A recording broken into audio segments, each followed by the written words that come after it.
Good evening. Our lead story here tonight is in the what will they think of next category, only it's deadly serious because it has to do with the latest ways terrorists are figuring out to bring down an aircraft. We talk a lot about airline security, what gets through, what doesn't, and this scenario in the form of a warning from the feds may be the nightmare scenario. Explosives inside a passenger, surgically placed within the body of a living human being who is willing to give their life to the cause.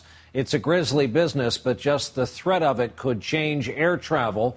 We want to begin tonight with our justice correspondent, Pete Williams. He's at National Airport in D.C. Pete, good evening. Brian, officials stressed tonight there's no indication of any plot underway to actually do this. But they say al-Qaeda operatives have talked about trying to find doctors to help them do it, and the U.S. is taking that talk seriously.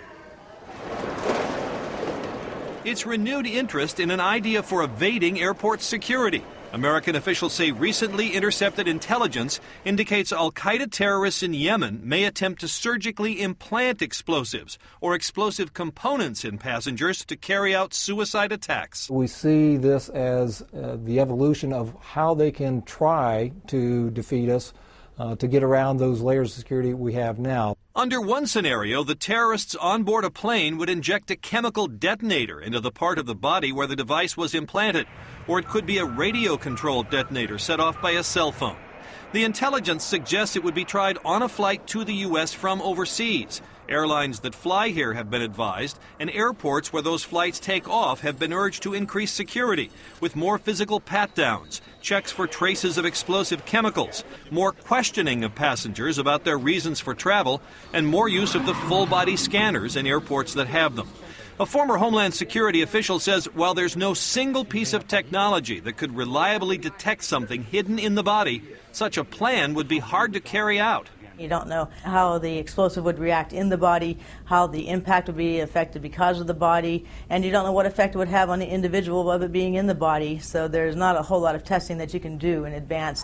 But it's more proof, terrorism experts say, that al-Qaeda remains focused on planes.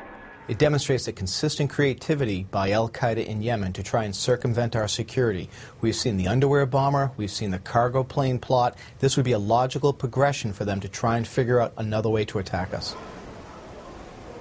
TSA says tonight that all travelers to the U.S. may experience this stepped-up security, and that would include Americans who are returning home. Brian? Unbelievable thought. Pete Williams starting us off from National in D.C. Pete, thanks.